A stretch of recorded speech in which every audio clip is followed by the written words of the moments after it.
My knowledge about Bethlehem was from the Bible, and my Lord and Savior Jesus Christ was born here. And of course, a lot of people, they want to come here to visit and see places. But for me, it was a surprise and shock to see how hard and how difficult is the situation. I remember being on the bus and hearing the guy kept talking about the wall. What wall is he talking about? So I came into this situation having absolutely no idea that there was any sort of conflict or that Palestine even existed. I was actually born in the States. My father's Palestinian and my mother's American, but I was raised here in Bethlehem. I had quite a few bad experiences talking with Christians in the US. I was kicked out of 2 churches, technically asked to leave another 2, accused of being a Muslim spy, accused of being a terrorist, that we're all Muslim, that we all condone violence, that we hate the West and the US. So those are some of the greatest misconceptions, I would say.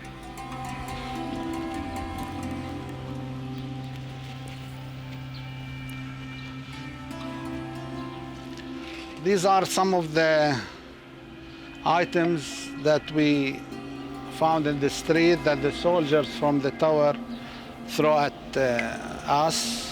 You can see the gas canisters, the rubber-coated bullets, hand-stunned grenades, live ammunition. I can remember very clearly standing in the Garden of Gethsemane and just crying. How can this be the Holy Land? How can this be the place of peace? Because that's not what I realize the people who are living here are experiencing. It's sad. There are these great big red signs. They always put them on both sides of the road. They're in Hebrew, Arabic, and English, and it says, danger. Entry. You are entering into Area A. Strictly forbidden for Israeli citizens to enter Area A. It could be dangerous and you may even die. You come into Bethlehem and if you don't know anything about it, you read these signs and you think, who is it that lives inside this place? Ugh. We are living in a big jail. We are in a pressure cooker situation. And of course, we are suffering from the occupation. And the occupation doesn't demoralize us, but also it demoralizes people on the other side. Millions of people come to this place every year. Millions of Christians come, and they don't experience what the Palestinians experience, and they don't experience what I experienced. Going through checkpoints and being stopped and being questioned because of your religion. And how in the world do you expect me to go back to the US and live my normal life after seeing this?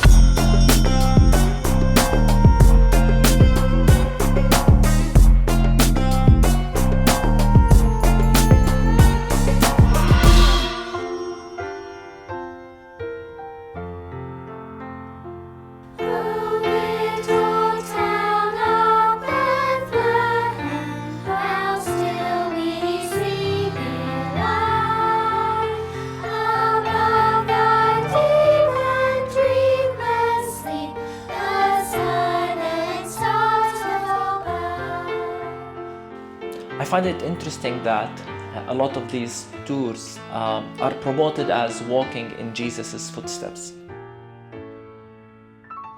We joke that they're not walking in Jesus' footsteps, they're running where Jesus walked because they're always in a hurry going from one place to the other.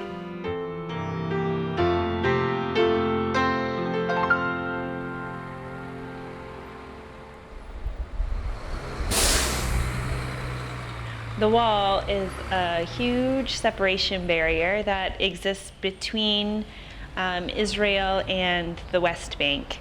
Israel started constructing it in 2002 with the idea that this would be a security fence or a security wall that would prevent further uprisings of the Palestinians.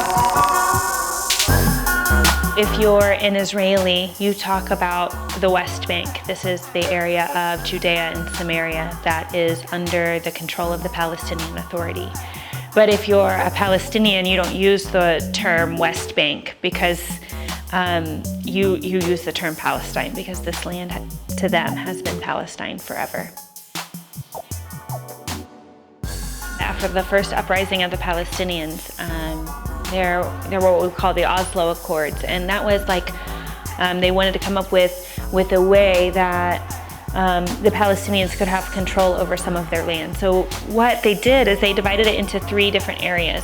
They call them areas A, area B, and area C.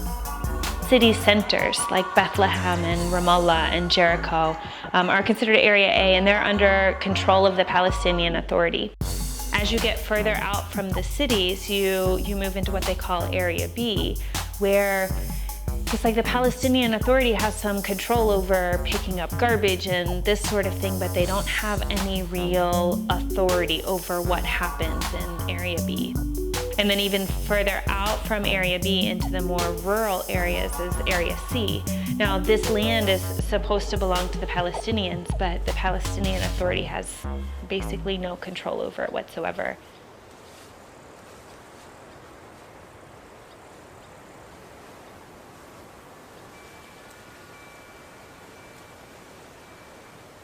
This piece of land was bought by my grandfather in 1916, where Palestinians used to buy land without registration.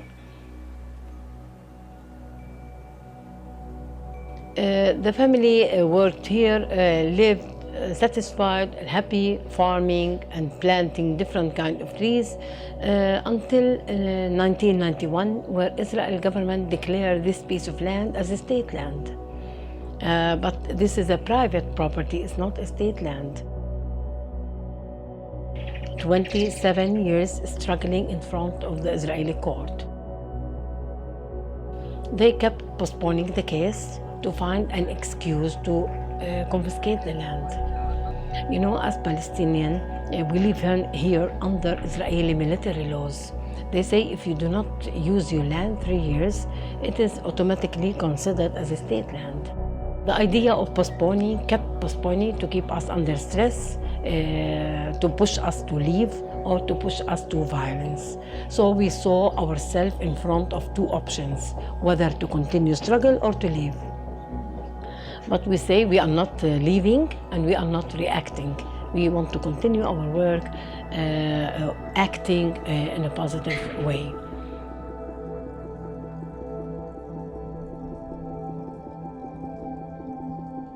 It's difficult because this is supposed to be Palestine, and this was land that is inside the Green Line that had been given to them, yet they can't get in any area C. No Palestinians can build buildings. If they live in area C, they can't redo their bathroom. They're not allowed to make any updates or any changes to their homes because they live in what's known as area C. It's just it's like these people are being sat on. They don't have control of their own lives. When we talk to many Christian leaders and normal Christians, pilgrims who come to this land, we realize that, as I usually say, by default, they have already a perspective, a worldview about this land, about the situation, and in particular about the conflict. They have a certain way in which they look to the Israeli and a certain way in which they look to the Palestinian.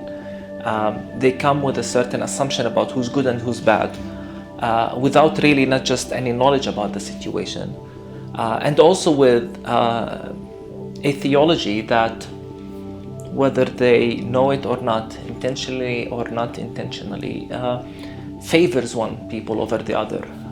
And many times a theology that is harmful to us Palestinians. For example, the fact that this is a Jewish land, that God gave this land to the Jewish people as an eternal possession, and all of a sudden we say, but wait a minute, we happen to be living here. Are we against God's will? These kind of questions that we try to raise to say, look at the consequences of what you're teaching. Where is justice in all of that? I'm convinced that if we wait for politicians to solve the conflict here today, we're not going to get anywhere. Sometimes the media doesn't played a fair role, and they don't know from the news what they will expect to see here or experience. But my advice to everyone willing to come as a pilgrim or visitor to the land, open your heart so you can see and you can listen to the Lord's voice to you. I was meeting with a friend yesterday, a friend of a friend, and a friend of mine encouraged this seminary student to do his best while in the land to meet me. And he was part of a prominent Christian evangelical seminary students who are here for 3 weeks. And he came alone to Bethlehem to meet me. And I said, so where's the rest of the group? He said, well, I had to leave. They are in a pottery class in somewhere in Jerusalem. And I thought, so what's more interesting and beneficial for seminarians, future leaders, to meet Palestinian Christians who have been living here, witnessing here, to listen about how we deal with occupation, how we try to build bridges with Muslims and Jews, how we live as a small minority here, yet part of the community, or listening about excavations, about things that happened 2,000 years ago. And he's speechless. He said, this is what we're here for. And probably we're going to come to Bethlehem for 2 hours to visit the Nativity Church, in and out and leave. Is this the right way to do it? And I'm talking about seminarians here, not just a typical church groups. We somehow ignore suffering. We become impassionate about issues for the sake of doing a religious duty.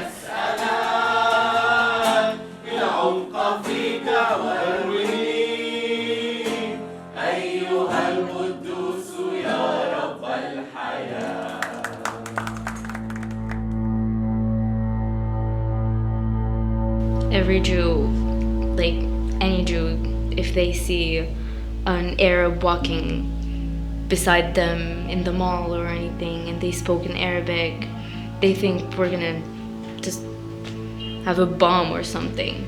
And I think it's scary for them being near us. They think we're gonna stab one of them or something, and we think that they're gonna do the same thing to us. So it's scary being around them.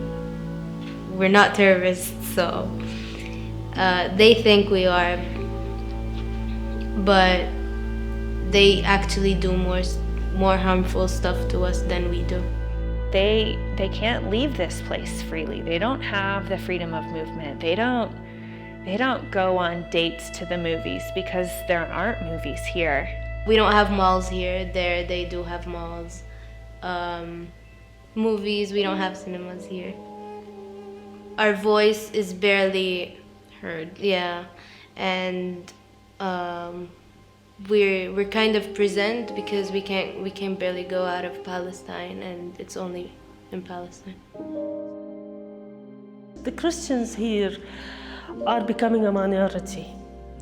I was reading the statistics 2 days ago. The Christians in the West Bank are from 1 to 2.5% of the whole population of the West Bank, and also they are 1% of the population of Gaza. Palestinian Christians are fleeing the country in large numbers, and this is where the problem is.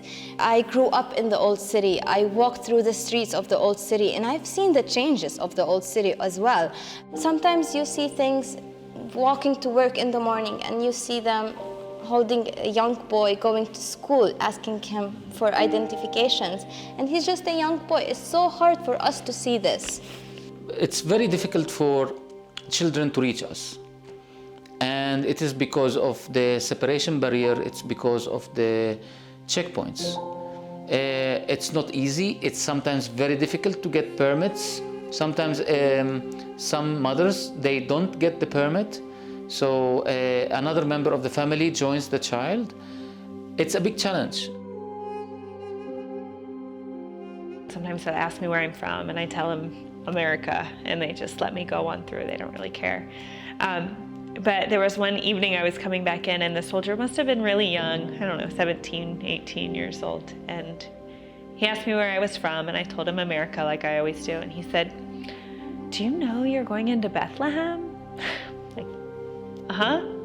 He said, do you want to go into Bethlehem? Like, yeah, I live there. And he couldn't believe it. And as I drove through, I thought to myself, I wonder if he's ever driven through that checkpoint, if he's ever like passed over the threshold of the wall to understand that the people who live inside there aren't monsters. They're not gonna eat anybody alive. They're normal people. Yeah. I have never felt unsafe here. I actually feel more safe here inside these walls than I do outside of them.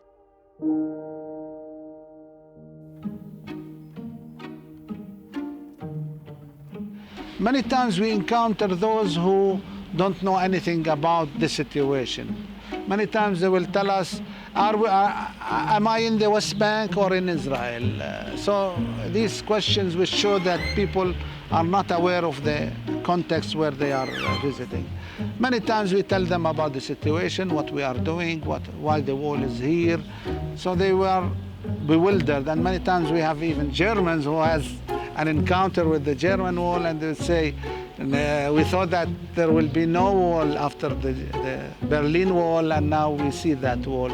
They spent more time in waiting on the lines or in the queue more than the time when they go to visit the stars where Jesus was born. Bethlehem is the place where Jesus was born. Bethlehem under the Palestinian Authority now. So if you want to consider Bethlehem as part of Israel, then you have to have a lesson in history.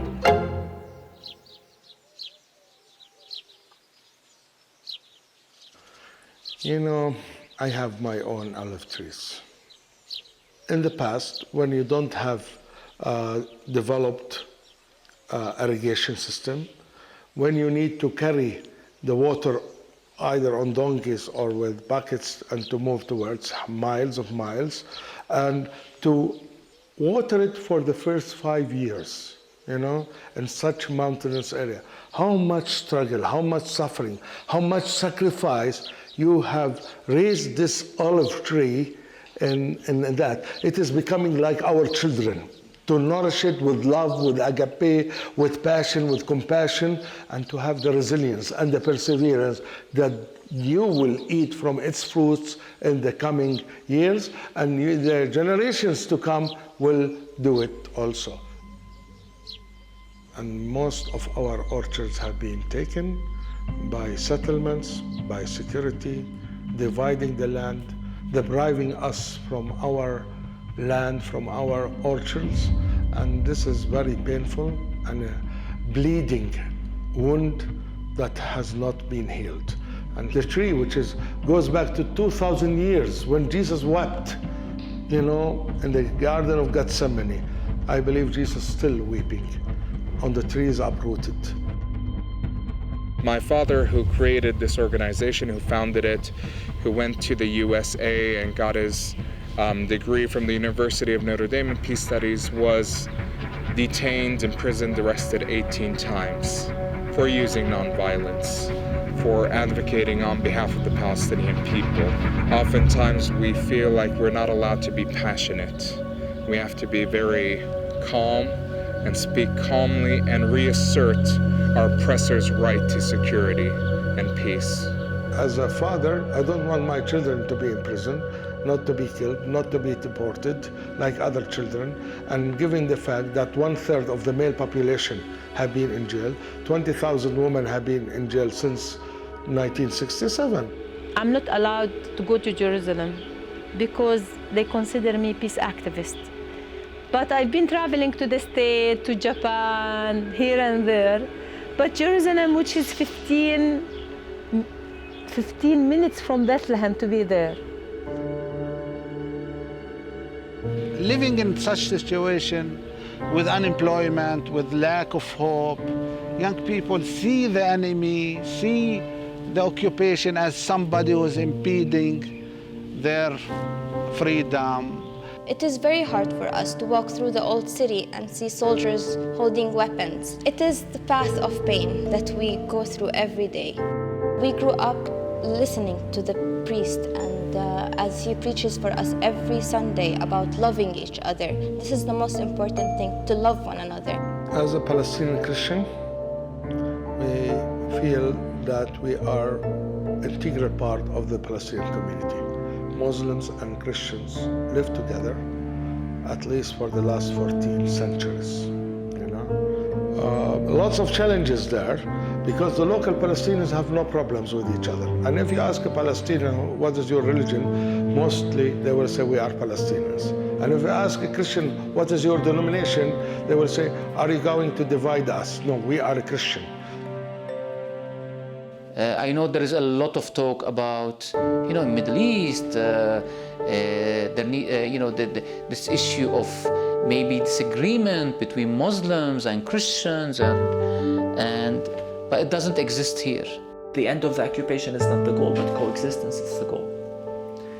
But the occupation must end first.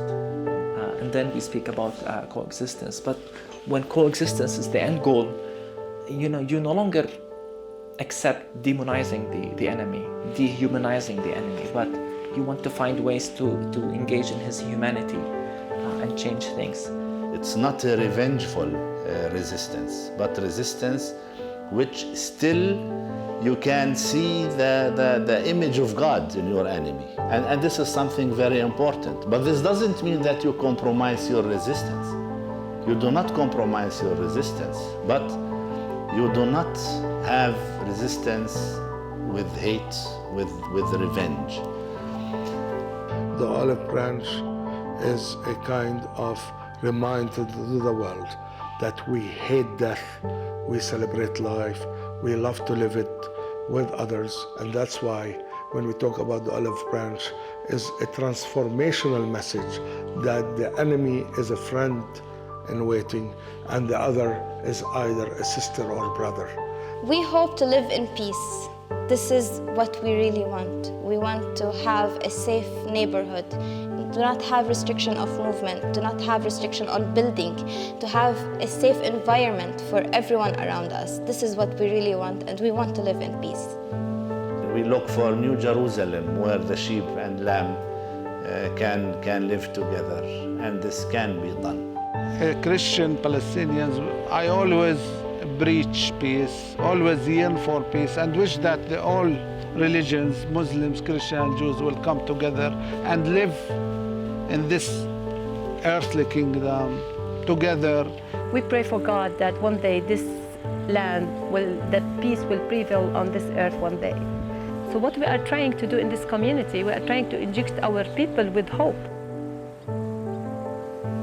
On the psychological level, if you are feeling alone, you might resort to desperate approaches. But when you feel that you are loved and you are cared by other brothers and sisters, despite they are from other nations, from other religions, it creates a healthy atmosphere for them, and they will tell you how much we appreciate your presence in South Hebron Hills, in Hebron, in Bethlehem, Jerusalem, Yanun, Tulkarem, Jordan Valley, and they feel with your cameras, with your presence, with your reports, with walking with the children to school, with accompanying the shepherds, accompanying the farmers through the agricultural gates, you are not only protecting them, you are our brothers, you are our sisters. And this is very healthy on the psychological level, that people care, that will help us to be seen as a human beings, and of course, to realize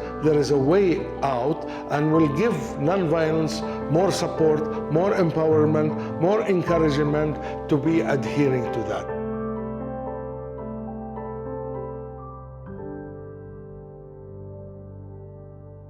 The majority of Palestinians today believe in what we call in Kairos creative resistance. In the face of injustices that we face, what is the Christian way to respond? We are called to love all people, including our enemies. But love does not mean that we are silent over the injustice. Love means if you see something wrong, you want to correct it, but you correct it out of love, not out of hatred. not out of revenge. And this gives a totally different meaning to the word resistance. You do not resist occupation because you're angry, because you hate, or because you seek revenge, but you resist occupation because you think that injustice is affecting both the oppressor and the oppressed, definitely the oppressed more. Nonviolence is practiced, and it's not necessarily for everyone because we believe in nonviolence, but because we have to safeguard our lives for security. We live in under a military occupation, regardless of the existence of the Palestinian Authority, an authority which has no authority or sovereignty. One thing that we find to be more evident and clear every year is that nonviolence is more of a threat to the Israeli occupation than violence itself. And my oppressor, my occupier, the Israeli occupation also deserves security, they deserve peace, but not at the expense of the Palestinian livelihood and lives. And so the only means to achieving and realizing sovereignty, to achieving a state of stability in which I feel that my rights as a Palestinian are guaranteed and respected, is through the use of nonviolence. Like there were days that I'd hear what the students had to say. They'd come in and they'd talk about the tear gas that filled their house the night before, or the young person who was shot. And like I can remember being so angry and thinking, I can't believe this. This is so unfair. And like almost bordering on like, I hate these people for doing this to the young people. But it's like, I realized so quickly, I can't do that. I'm not allowed to be filled with hatred when I'm in front of these young people who are finding a way to survive without being full of hate. We try to solve everything with peace and love, and in the Bible it says love your enemy, and we have to. It's hard to do it with the occupation here. It's hard to just love our enemy, especially for the families that have lost their loved ones in the war, or they're in prison now. It's hard for them. I look at Christians here and I see that they've found a way to hold on to hope, even though it seems far off, even though it seems unreachable or unmanageable. I mean, they're still living, they're still dreaming, they're still thinking about a future. And that's inspiring to me. Hand in hand, we should pray for peace and love for the world. It is very difficult, I will tell you. It is very difficult to turn the other cheek. However, we are trying our best to do it.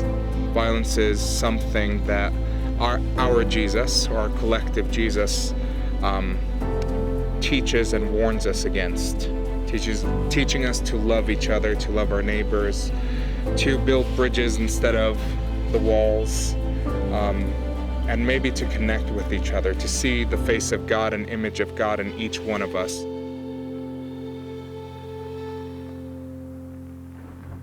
We, as Christians, we have a lot of organizations. We have hospitals, we have clinics, we have schools, we have rehab centers. We have a lot of other vocational training centers.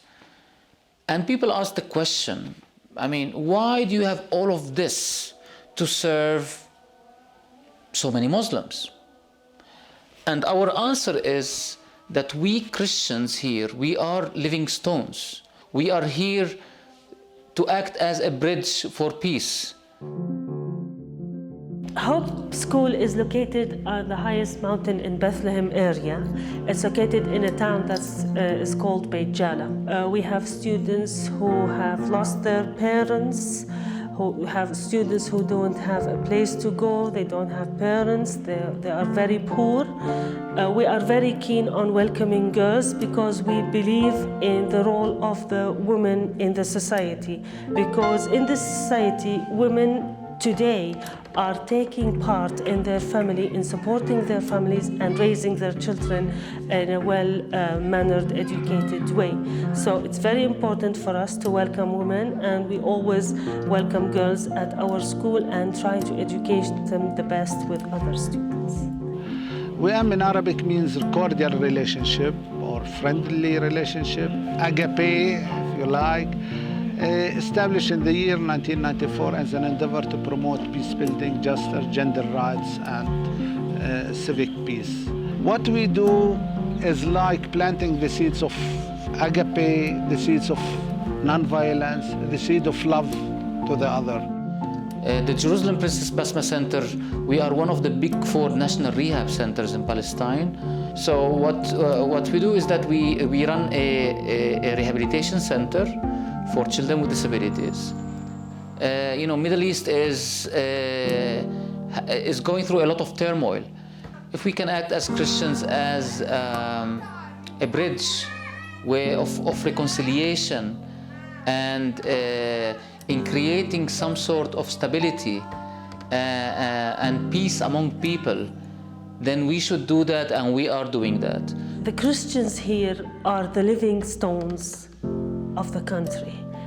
As people, Christians, we always pray for peace because we want peace, not only for our generation, but for our children.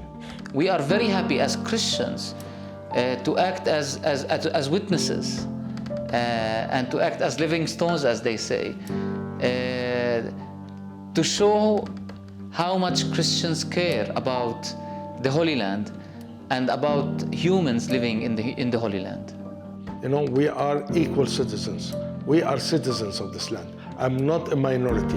I belong to this group who has been living in this area, who has deep roots as a Palestinian Christian before Islam, as a Canaanite and Jebusite before Jews. And also, when the term Palestinian come, who is a Palestinian? I love what Arafat used to say. A Palestinian is a Jew, is a Muslim, is a Christian. Our conflict is with the occupation. The occupation is the evil system. It doesn't demoralize us as Palestinians, but it demoralizes also the Israelis. And when we talk about that, we don't want them to be pro-Palestinian and Israeli. We want them to be pro-justice. But the most important thing is to understand the message of Christ and to put it in the context of the socio-economic political conditions that the living stones are facing and experiencing. There is no way for peace without justice. Peace is not the absence of war. Peace is the presence of justice.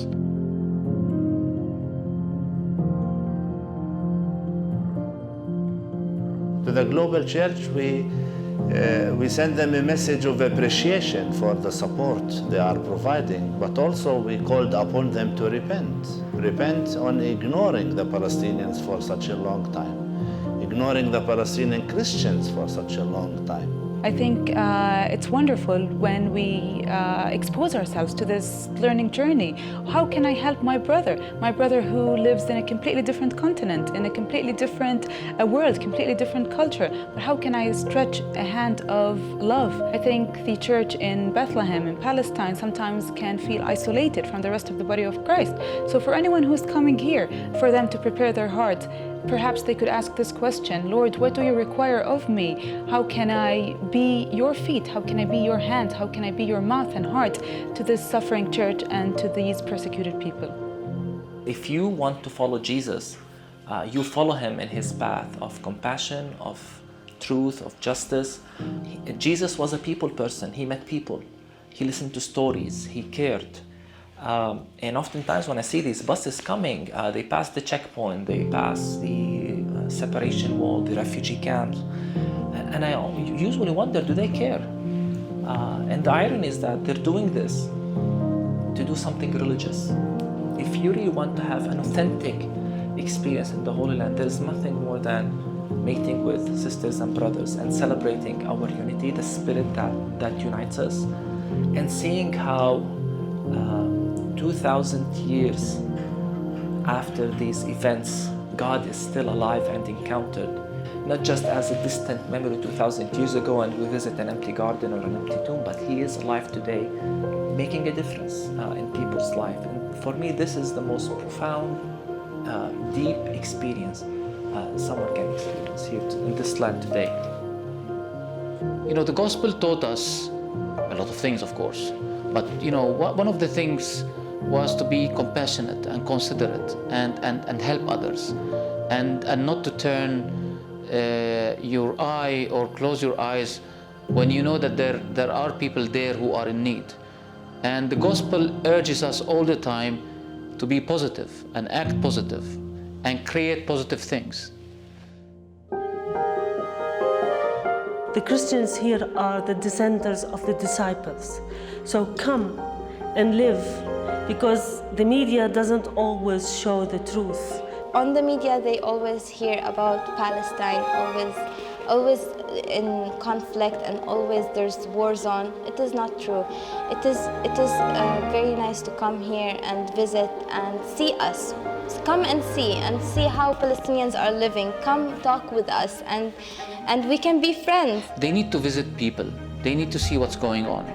They need to visit refugee camps. They need to visit institutions like ours where we serve people. They need to have the human contact and learn from people what they think, what are their challenges, what they are going through. And I think if they can learn a little bit more about the challenges that Palestinians face and Palestinian Christians, and come spend time with them and learn, I think they will return back with a much richer perspective and much richer experience. Coming to Palestine, or what they call it, coming to the Holy Land. First, for them, it will be a great chance to get to know the people's stories. Stories from the first, not a copy from the media. The media can fabric the stories in many, many, many ways. What we are calling the people to come and see, hear the story of the people, try to learn. You will see the things totally different than having it or reading it in books. Make sure also that as a Christian group coming, as a church group, that you connect with another Christian group, whether it's an organization doing education, humanitarian work, or whether it's a church community. I mean, come and worship on a Sunday with a Christian community. Come have lunch with Palestinian Christian families, and show this sort of solidarity in which you say, we're not here only because we care about something that happened 2,000 years in your land, but we came because we care about the people of this land as well. So think wisely, make the best of your time, and do your best to empower the Christian community here. And if you see someone that they are in need and you won't help them, you are not Christians. And that's why we are calling our sisters and brothers. Sometimes we feel that we are the voiceless people. That's why we are calling the international to carry our voice. So if they come just to see the church, they won't discover the humanity, or they don't discover the culture, the food, hospitality. This is all, it's part of our culture. There are 5 Gospels, 4 in the New Testament, and the 5th when you visit the land and meet the people. 2,000 years ago, we said there is no room in the inn. Now there are plenty of rooms in the inn, and everyone is welcome to the house of the Lord. If you want to come and visit the dead stones, don't come. If you need to come and hear the living stones, which we are the living stones as a Christian present in this land. We are calling the international to come and see.